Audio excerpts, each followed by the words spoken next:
PCM classes के इस YouTube channel पर आपका स्वागत है। यह सेमीकंडक्टर का लास्ट पार्ट होने वाला है। एक छोटा सा वीडियो रहेगा और इसको आप लोग थोड़ा है ना ध्यान से उसको देख लीजिए। क्या है इसमें एक क्वेश्चन आपको दिया गया कि यहाँ से समवर्ती संकेत है ना, समवर्ती संकेत से क्या समझते हैं। यहाँ पर क्वेश्चन आपको दिया गया है कि समवर्ती संकेत किसको कहेंगे। ध्यान रखिएगा, लगातार बदलने वाले जो संकेत आपका होता है सर, लगातार बदलने वाले संकेत को हम लोग समवर्ती संकेत कहते हैं।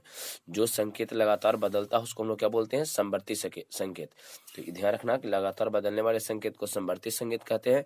संकेत कहा जाएगा। डिजिटल संकेत क्या होता है ना, तो एक ऐसा संकेत जिसका मान जो है समय के साथ परिवर्तित होगा किंतु दिशा उसका निश्चित रहता। मान परिवर्तित होगा, दिशा निश्चित रहेगा, और डिजिटल संकेत हो गया। क्लियर है। चलिए हम पास छोटा छोटा सा डिफिनेशन उसको ध्यान रखते जाना है। सौर सेल क्या होता है, सौर सेल किसको कहेंगे।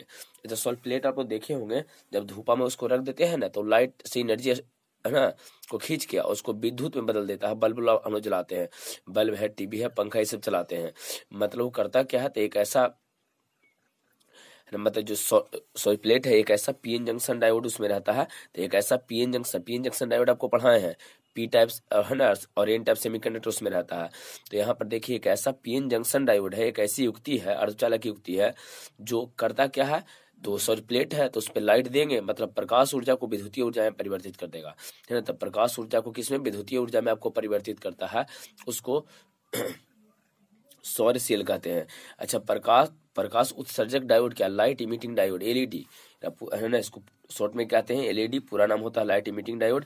एलईडी का पूरा नाम क्या है, लाइट इमिटिंग डायोड है। अच्छा, ये रहता कहाँ था, देखिए आजकल के जितना भी मोबाइल है ना, टीवी सब आ रहा है, सबका स्क्रीन एलईडी लगा दिया गया है। वो करता क्या है, विद्युतीय ऊर्जा को प्रकाश ऊर्जा में बदलता है।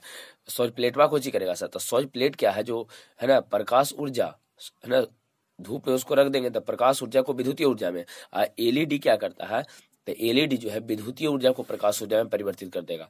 तो विद्युतीय ऊर्जा को प्रकाश ऊर्जा में परिवर्तित करता है कौन, प्रकाश उत्सर्जक डायोड, एलईडी। चलिए यहाँ पर एक और क्वेश्चन है, यहाँ समझिए। यहाँ आपको दिया ट्रांजिस्टर क्या होता है जी, आपको बतानी है। ट्रांजिस्टर क्या है और कितने प्रकार का होता है। तो ध्यान रखना, ट्रांजिस्टर एक अर्धचालक उपकरण होता है बउआ, एक अर्धचालक चीज होता है, ठीक है। तो एक अर्धचालक उपकरण होता है जो करता क्या है, तो इलेक्ट्रिकल सिग्नल जो होता है ना, उसके जो इलेक्ट्रिकल सिग्नल है,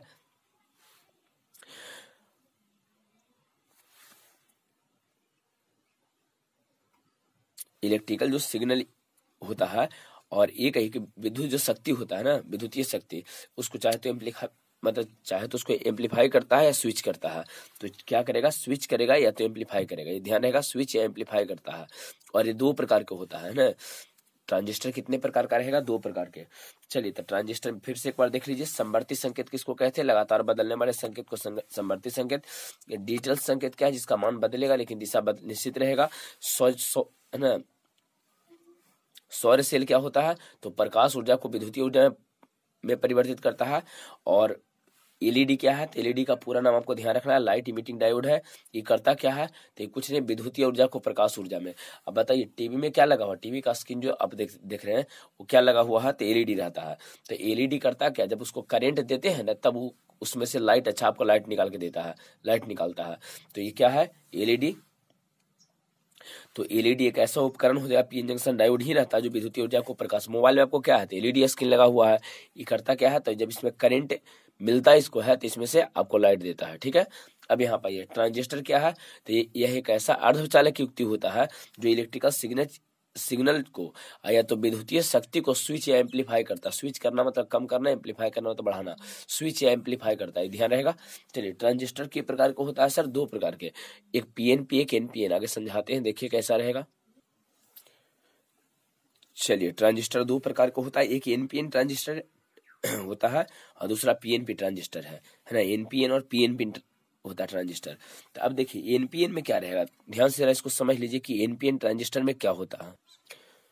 चलिए तो देखिए एनपीएन में क्या रहेगा, इसमें दो गो एन टाइप सेमीकंडक्टर के बीच एक पी टाइप है। देखिए दो गो एन है और दो एन के बीच एक पी है। तो वैसा ट्रांजिस्टर जिसमें दो एन टाइप सेमीकंडक्टर के बीच, एन टाइप अर्धचालक के बीच एक पी टाइप अर्धचालक होता है। नहीं, यह एक ऐसा ट्रांजिस्टर है जिसमें दो गो एन टाइप सेमीकंडक्टर है, दो गो एन टाइप अर्धचालक के बीच एक पी टाइप अर्धचालक होगा, ठीक है। चलिए इसमें बनाया गया है एन पी एन, तो 2 गो एन के बीच एक पी है। अच्छा, एक को इसमें उत्सर्जक बोलते हैं सर। हमें बीच वाला हमेशा क्या रहेगा, बेस आपका आधार रहेगा, दूसरा संग्राहक। एक निकाले वाला रहेगा, एक आधार रहेगा, एक जो एक संग्रहित करने वाला रहता है। तो 3 चीज, उत्सर्जक को ई से, ध्यान रखिएगा, उत्सर्जक को ई से है ना, इमीटर होता है, बेस आधार को बी से हम लोग सूचित करते हैं, बेस होता है, और कलेक्टर जो कलेक्ट करता है, संग्रहित करता है, उसको सी से डिनोट करते हैं, ध्यान रहेगा। दूसरा क्या सर, तो सेकंड आपका पीएनपी ट्रांजिस्टर है। तो इसमें क्या कहिएगा कि एक ऐसा ट्रांजिस्टर है जिसमें 2 पी टाइप अर्धचालक के बीच एक एन टाइप अर्धचालक होता है। वो वैसा अर्धचालक जिसमें 2 पी टाइप अर्धचालक के बीच एक एन टाइप अर्धचालक होता है। तो इसमें भी देख लीजिए, 2 गो पी टाइप के बीच एक एन टाइप है, तो इसको हम लोग बोलेंगे पीएनपी ट्रांजिस्टर, ध्यान रहेगा पीएनपी। इसमें भी क्या है, एक उत्सर्जक है, एक आधार है, और दूसरा एक संग्राहक यहाँ भी है। तो ई है, बी है, सी है, आपको ध्यान रखना है। अब चलिए यहाँ पर है क्या, इसको सूचित करने का तरीका, ये आपको इंपॉर्टेंट है। ये जो आपको चित्र दिया है, ये चित्र आपसे पूछता है कि एनपीएन पीएनपी ट्रांजिस्टर को सूचित किस प्रकार से कीजिएगा। तो एनपीएन है पीएनपी ट्रांजिस्टर को समझो, दोनों में सेम है बउआ। यहाँ देखो, इधर बेस रहेगा, इधर इमीटर रहेगा, इधर कलेक्टर रहेगा। ईबीसी है ना, ईबीसी का नाम ऊपर में आपको दिया गया था, देख लीजिए, बेस है, ऊपर में आपका बेस जो है, यहाँ पर ऊपर में आपको दिया गया था, यहाँ समझ लीजिए ऊपर में क्या आपको दिया गया था, यहाँ देख लीजिए, है ना। एक उत्सर्जक होता है, एक प्लेट आपका बेस होता है, अगला आपका संग्राहक होता है। तो ईबीसी यहाँ है ना, तो ईबीसी यहाँ पर रहता है। अब यहाँ पर समझ लीजिए, यहाँ अगर आपको है ना एनपीएन को रिप्रेजेंट करना हो या पीएनपी को, दोनों को सेम तरीका से चित्र बनाएंगे, सगरो सेम है, खाली एनपी एन में को चाहिए बउआ। तो एनपीएन, एन फॉर निकास, आपको ध्यान निकासी है, इसको याद रखना है, लिख मत देना वहां पर एग्जाम में। एनपीएन को निकास, एन मतलब निकास नहीं, यहाँ याद करके का आसान से आपको तरीका बताए हैं कि एन मतलब निकास समझ लो। ऐसे तो एन टाइप सेमीकंडक्टर होता है ना, एन टाइप अर्धचालक होता है, तो एन से निकास था, इसका निकास ऊपर की ओर कर दिए हैं, देख लीजिए यहाँ पर जो है इसका निकास ऊपर की ओर किया गया है। देखिए, एन से निकास, तो निकास मतलब उधर निकल रहा, बाहर भाग रहा है। अब पी से प्रवेश, तो पी से प्रवेश मतलब इंटर करेगा, इसमें अंदर की ओर जा रहा है। देखिए यहाँ पर, यहाँ जो है, यहाँ जो बनाया गया है सर, वो अंदर की ओर जा रहा है, यहाँ जो बनाया गया है ये अंदर की ओर जा रहा है। तो सबसे पहले क्या करना है, तो यहाँ पर गोल बना लेना है, ध्यान दीजिएगा। यहाँ सबसे पहले आप क्या कीजिएगा, तो ऐसे गोल करके बना लेना है आपको, है ना, इस तरह से आपको गोल बना लेना है पहले। तो लीजिए, इस तरह से पहले गोल बना लिए हैं, एक इधर रहेगा, एक लाइन ऐसे खींच देना है, एक इस और ऊपर की ओर भागेगा, और एक यहाँ से आपका इधर रहेगा। अगर एन बनाना हो तो निकास कर दीजिए, एनपीएन वाला को बनाना होता है, और पीएनपी बनाना हो तो पी वाला में खाली अंदर की ओर चल जाएगा।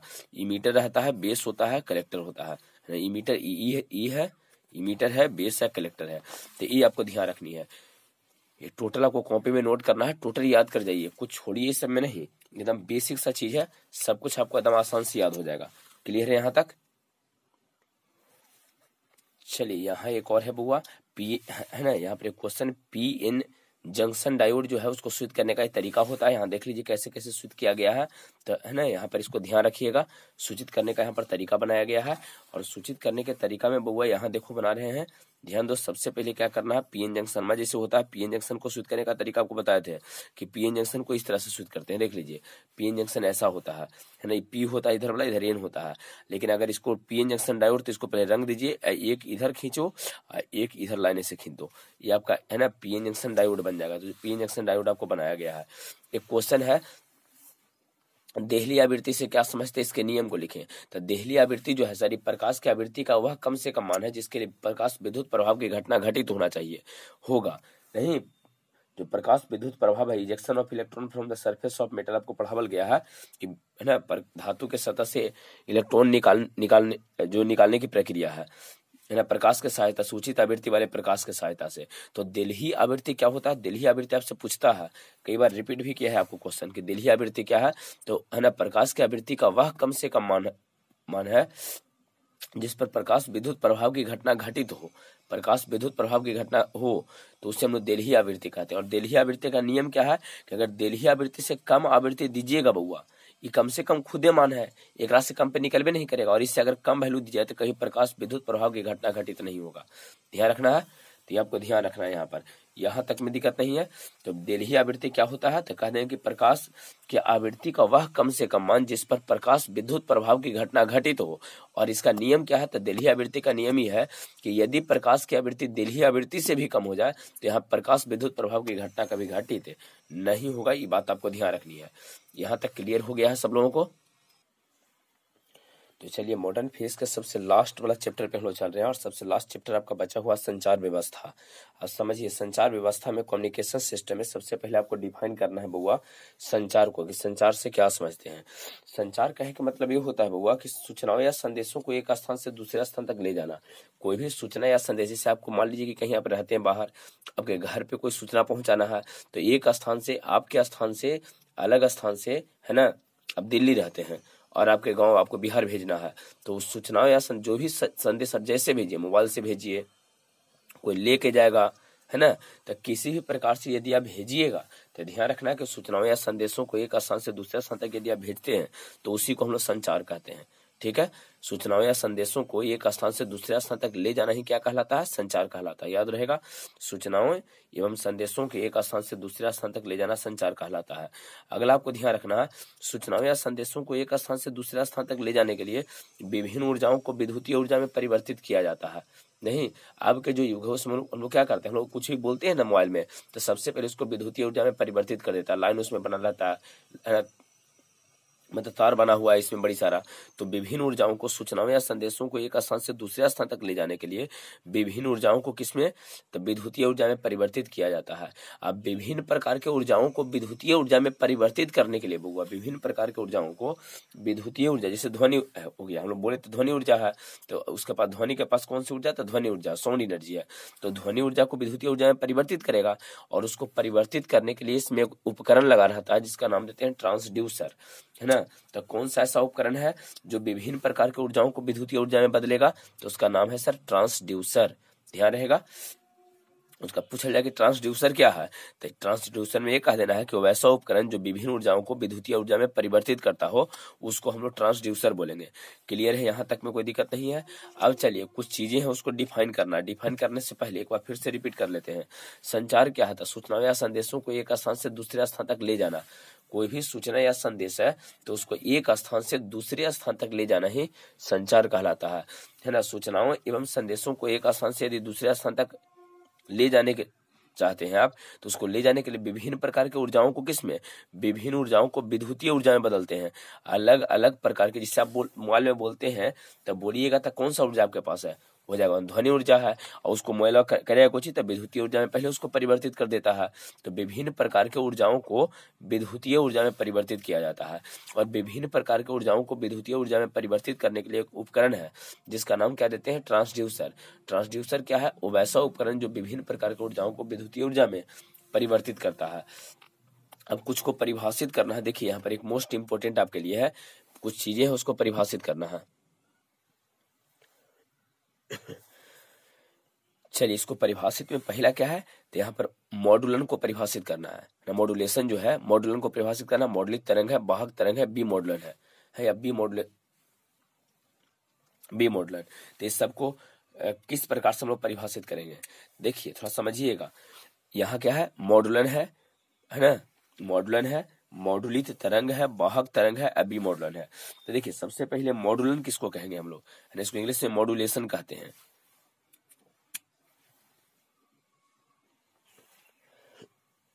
देखिए सबसे पहले समझिए मॉडुलन क्या है। कुछ ऐसी तरंगे हैं बुआ जिसको हम लोग काफी अधिक दूर तक भेज नहीं सकते। जैसे मान लीजिए हम लोग कुछ बोलते हैं और हम लोग अपने घर से काफी अधिक दूर हैं, है ना, दिल्ली है, हम लोग का घर बिहार है, और मान लीजिए कि अगर बोलिएगा आप तो बिहार वाला व्यक्ति तो सुनेगा नहीं, ये निश्चित है। तो ध्वनि ऊर्जा जो है, विभिन्न प्रकार की ऊर्जा, कुछ ऐसी तरंगे हैं, ध्वनि तरंग है, कुछ ऐसी तरंगे में कौन हुआ, ध्वनि तरंग है, जिसको अधिक दूरी तक नहीं भेज सकते हैं। तो उसको अगर अधिक दूरी तक भेजना है तब क्या कीजिएगा, तो सर कुछ नहीं करेंगे, कोई दूसरा तरंग के साथ जोड़ देंगे। जैसे मान लीजिए आप दिल्ली से बिहार आना चाहते हैं, आप दिल्ली हैं, यहाँ दिल्ली है, यहाँ पर बिहार आना चाहते हैं, तो आप आ तो नहीं सकते हो पैदल, तेरा कोची करेंगे, कोई गाड़ी पे बैठ जाएंगे, है ना, गाड़ी पे बैठ जाएंगे, बस लेके चलावेगा हम लोग को, दिल्ली बिहार तक पहुंचा देगा। तो उसी तरह कुछ ऐसी तरंग है जिसको अधिक दूर तक नहीं भेज सकते हैं, भेजने के लिए कोई वाहन की हम लोग को जरूरत पड़ता है ना, इसके सजा के बैठ जाते हैं। तो उसी तरह से कुछ ऐसी तरंग है जिसको अधिक दूर तक भेज नहीं सकते हम लोग, दिल्ली से बिहार, है ना, तरंग को नहीं हम लोग बोलेंगे तो थोड़े है कि बिहार तक चला जाएगा। तो उसको अधिक दूरी तक कुछ तरंगों को हम लोग भेज नहीं सकते हैं, तो उसको क्या करते हैं, अधिक दूरी तक भेजने के लिए किसी अन्य तरंग के साथ जोड़ देते हैं, है ना, एक ऐसा तरंग के साथ जोड़ देते हैं जो बिहार पहुंच सके, तो अन्य तरंग के साथ इसको जोड़ देते हैं, ठीक ना। आज जोड़ते हैं, चूंकि तरंग को यहाँ जोड़ रहे हैं, तो तरंग वाला में जुड़ना नहीं बट यूज होता है बउआ, तरंग वाला में कभी जुड़ना बट का प्रयोग नहीं किया जाता है, ध्यान रखिएगा। तरंग में जब दो को मिलावेंगे तो जुड़ना नहीं कहते हैं, है ना, तरंग में हम लोग जुड़ना वर्ड नहीं यूज करेंगे, तरंग में अध्यारोपण वर्ड यूज करते हैं। जो यहाँ पर दोनों को जोड़ेंगे ना, दो तरंगों को आपस में जोड़ेंगे, एगो वाहक तरंग है, एगो जाए वाला तरंग है, या ये समझिए एगो ध्वनि तरंग है, जिसको अधिक दूर तक भेज नहीं पा रहे हैं, बोल के घरे नहीं पहुंचा पा रहे हैं, आपको जो जरूरत है वो बोल के घरे नहीं पहुंचा रहे हो, तो ना पहुंचा पाते हैं तो क्या करो कि कोई दूसरा तरंग के साथ जोड़ देते हैं। तो जोड़ना बड़ी नहीं करेंगे, अध्यारोपण करना कहते हैं, अध्यारोपण। तो ये दोनों को अध्यारोपण करने की घटना ही हम लोग को क्या कहलाएगा, जो यहाँ अध्यारोपण हम लोग करते हैं, तो अध्यारोपण करने की घटना को ही हम लोग बोलते हैं मॉडुलन। तो मॉडुलन आपका बड़ी इंपॉर्टेंट है, मॉडुलन ध्यान रखिएगा। मॉडुलेशन जो होता है, मॉडुलन बहुत इंपॉर्टेंट है, आपके लिए पूछता है। तो यहाँ देखिए, कुछ ऐसी तरंग है जिसे काफी अधिक दूरी तक नहीं भेजा जा सकता है, इसे काफी अधिक दूरी तक भेजने के लिए इसे किसी अन्य तरंग के साथ अध्यारोपित किया जाता है। अधिक दूरी तक इसको भेज नहीं सकते हैं, इसको अगर आप अधिक दूरी तक भेजना चाहिएगा ना, तो अन्य तरंग के साथ जुड़ना पड़ता है, लेकिन जोड़ना नहीं लिखेंगे, अध्यारोपित लिखते हैं। तरंग में जब दो को जोड़ते हैं ना, तो उसको जोड़ना बड़ नहीं कहते हैं, उसको कहते हैं बउआ अध्यारोपित करना, है ना। तो काफी अधिक दूर तो भेज नहीं सकते हैं, यदि आप भेजना चाहते हैं तो उसको अन्य तरंग के साथ अध्यारोपित करेंगे, है ना, या किसी अन्य तरंग के साथ उसका क्या करेंगे हम लोग, अध्यारोपण। और ये जो तरंग यहाँ पर है, इस तरंगों का अन्य तरंगों के साथ अध्यारोपण ही मॉडुलन कहलाता है। तो जो आप यहाँ पर अध्यारोपण किए हैं, जोड़े हैं, तो ये जोड़ना ही क्या कहलाएगा, अध्यारोप, मॉडुलन आपका कहलाएगा, जोड़ना ही आपका मॉडुलन कहला जाए। क्लियर है। चलिए, इसके बाद है क्या, मॉडुलित तरंग। अब देखिए, जब यहाँ से जुड़ गया दूगो, है ना, यहाँ पर जब दूगो जुड़ गया है सर, यहाँ पर जैसे ये है, जाके इसके साथ अन्य तरंग के साथ जुड़ा था, जुड़ने के बाद मॉडुलन के पश्चात जो आपको तरंग मिलेगा उसको हम लोग क्या बोलेंगे, मॉडुलित तरंग बोलेंगे। मॉडुलन के पश्चात जो आपको तरंग मिलेगा, मॉडुलन हो चुका है, यहाँ पर दूगो तरंग आपस में जुड़ गया है, और जुड़ने के बाद जो नया तरंग हम लोग को सीधे से चलेगा उसको कुछ ही बोलेंगे, मॉडुलित तरंग बोलेंगे, है ना। मॉडुलन के पश्चात प्राप्त तरंग को क्या बोलेंगे, मॉडुलित तरंग। मॉडुलित वाला तरंग में कौन कौन होता है सर बताइए। तो मॉडुलित तरंग में आपका कौन कौन रहेगा, ध्वनि तरंग रहेगा, जो अब बोले हैं जे वाला, और प्लस वाहक जो गड़िया लेके जा रहा है, तो दोनों रहेगा, ठीक है ना। मॉडुलित तरंग में कौन कौन रहेगा, ध्वनि तरंग और वाहक तरंग दोनों रहेगा, ध्यान रखना है। अगर दोनों को अलग करते हैं ना, इस मॉडुलित तरंगवा से यदि दोनों को अलग कर देते हैं, वाहक तरंग को अलग कर लेते हैं, तो इसी को बोलते हैं बी मॉडुलन। यहाँ पर आपका बी मॉडुलन था, तो बी मॉडुलन कुछ होता है, बी मॉडुल, है ना, बी मॉडुलन क्या रहता है, तो ये कहते हैं कि मॉडुलित तरंग से वाहक तरंग को अलग करने की प्रक्रिया को बी मॉडुलन कहेंगे। ये दोनों को जोड़े की प्रक्रिया को मॉडुलन, और दोनों को अलग करने की प्रक्रिया को बी मॉडुलन। क्लियर हो गया है। चलिए अब आगे देखते हैं, बी मॉडुलन क्या होता है सर, तो ध्वनि तरंगों को वाहक तरंगों के साथ अलग करना, है ना। जो अभी था, ध्वनि तरंगों को वाहक तरंग से कुछ ही कर देंगे, अलग करना ही क्या कहलाएगा आपका, बी मॉडुलन कहलाता है। वाहक तरंग क्या है ना, तो ये बताइए, ध्वनि तरंग को अधिक दूरी तक तो लेके जा नहीं सकते हैं, तो अधिक दूरी तक ले जाने के लिए उसको अध्यारोपण करवाए थे, याद होगा आप लोग को, या अध्यारोपण करवाए हैं। तो जब अध्यारोपण करवाइएगा, बताइए जब अध्यारोपण करवाइएगा, है ना, तो जिस वाले तरंग के साथ इसको, जिस वाला गाड़िया पर बैठाइएगा ना, जिस तरंग के साथ अध्यारोपण करते हैं उसी को हम लोग वाहक तरंग, जो ढो के लेके जा रहा है उसको वाहक तरंग कहेंगे। ध्वनि तरंगों को काफी अधिक दूरी तक भेजा नहीं जा सकता, उसको भेजना संभव नहीं है, ठीक है ना। ध्वनि जो तरंग है, जो बोलते हैं, वो काफी अधिक दूर तक नहीं जा सकता है, इसे काफी अधिक दूर तक भेजने के लिए जिस तरंग के साथ अध्यारोपण किया जाता है उसको हम लोग कहते हैं वाहक तरंग। क्लियर हो गया यहाँ तक।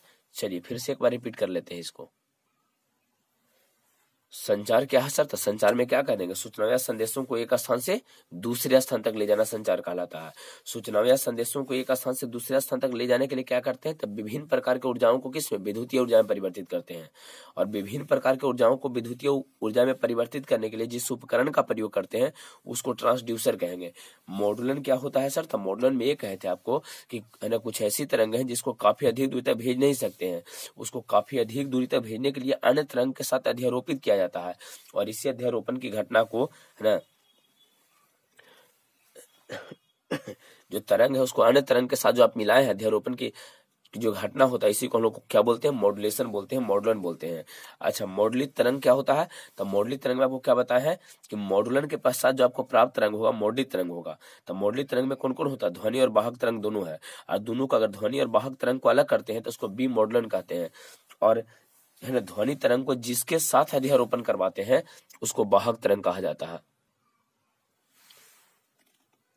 ध्वनि तरंग को काफी अधिक दूर भेजना संभव नहीं है।